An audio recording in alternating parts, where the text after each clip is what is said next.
Star news 21 नजर हमारी विश्वास आप। नमस्कार, मैं हीरालाल स्टार न्यूज 21 से। आज हम आपको एक ऐसे रहस्य के बारे में जानकारी देंगे जिस रहस्य को ब्रजवासी भी सदियों से नहीं जान पाए हैं। आइए हम बात करते हैं विजय लाडली जी और राधा रानी के बारे में। विजय लाडली जी और राधा रानी में लेश मात्र भी कोई भेद नहीं है, कोई अंतर नहीं है।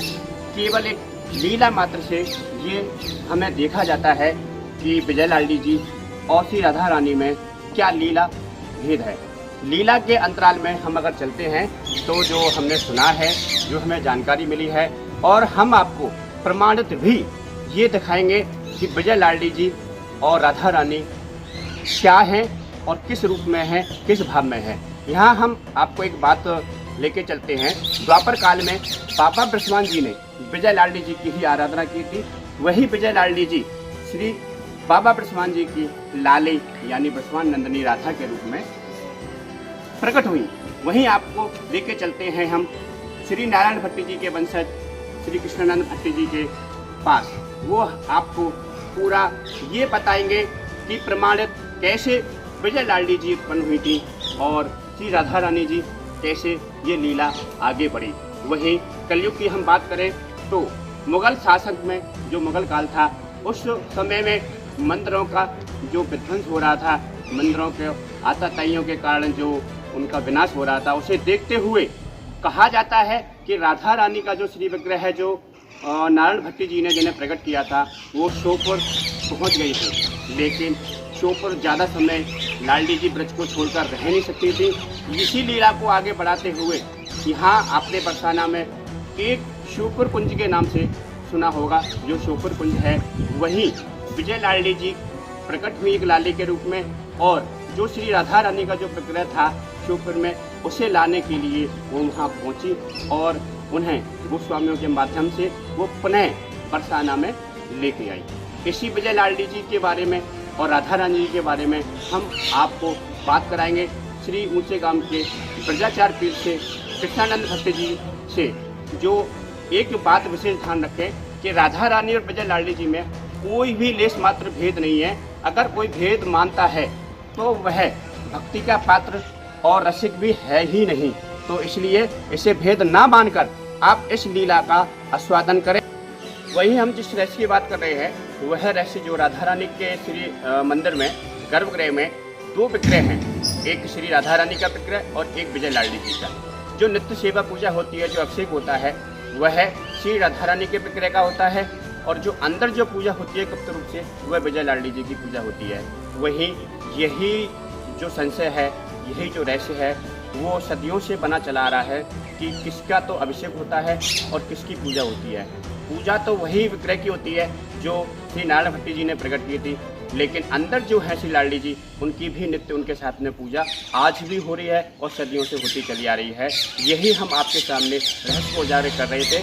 आज भी दो विग्रह श्री गर्भगृह में विराजमान हैं, और वह रहस्य जिसे और लोगों की हम बात करें ही क्या, कि जो ब्रजवासियों तक को सदियों से नहीं पता है, उस रहस्य को हम अपने चैनल के माध्यम से उजागर कर रहे हैं। आइए आप श्री महाराज जी के मुख से सुनिए। तो ऐसा है कि अगर हम जाते हैं अध्यात्म दर्शन में और द्वापर परंपरा में,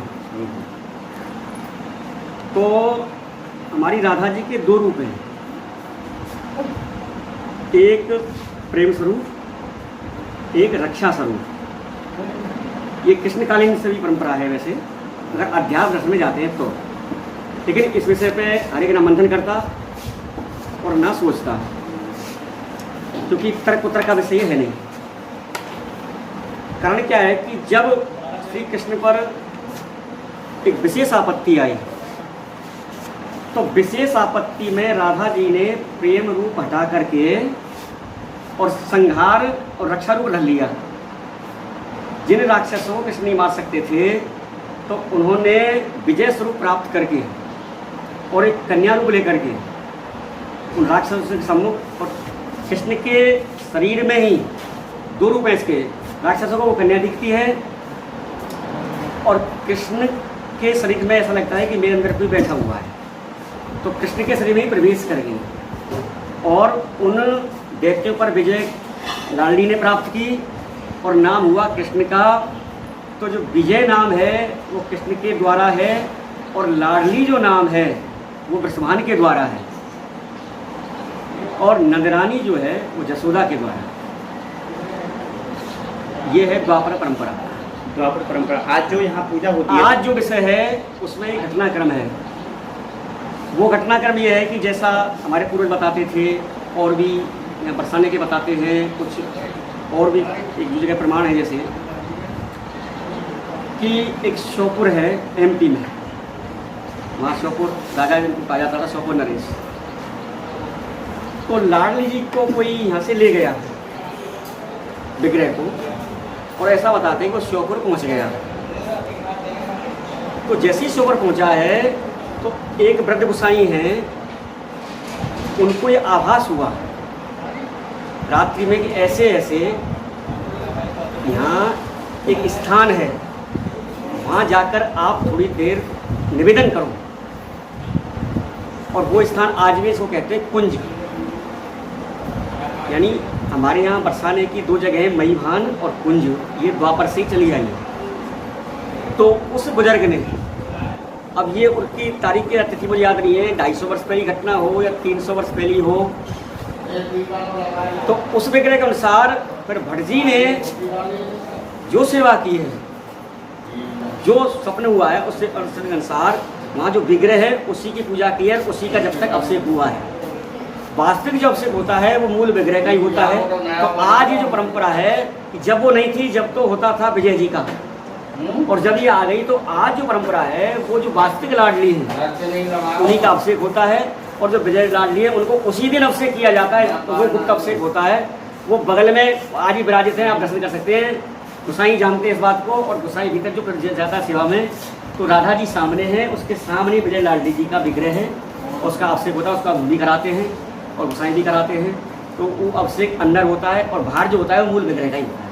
देखो, जो मूल विग्रह का जो अभिषेक होता है, जो मूल विग्रह जो प्रकट हुआ है वो महाराज जी ने प्रकट किया वो है। नारायण भट्ट जी का विषय है। अच्छा, तो विजय लाडली जी कहाँ से प्रकट हुई? विजय लाडली जब वो श्योपुर गए थे ना, तो अध्यात्म का दर्शन हो गया। तो जब वो यहाँ चली गई तो विजय रूप धारण किया, तो वो विजय ही लाडली फिर वहाँ जा करके, मतलब वहाँ विजय प्राप्त कर ली है और वहाँ से जाके आई है। तो उसके बाद वो विजय, जब तक वो विग्रह नहीं है तब तक उस विजय लाडली की पूजा होती है। तो विजय लाडली यहाँ श्योपुर से ही प्रकट हैं, श्योपुर वाली जो कुंज है ये। नहीं, ये तो महाराज जी सही है कि जो मूल रूप जो वहाँ गया था, जो महाराज जी ने प्रकट किया था, वो श्योपुर पहुँच गया। उसके बाद विजय लाडली जी का यहाँ पे अभिषेक हुआ और वो विजय लाडली उनको लेकर आई, फिर वो उन्हें लेके आई। लेकिन विजय लाडली जी कहाँ से आई?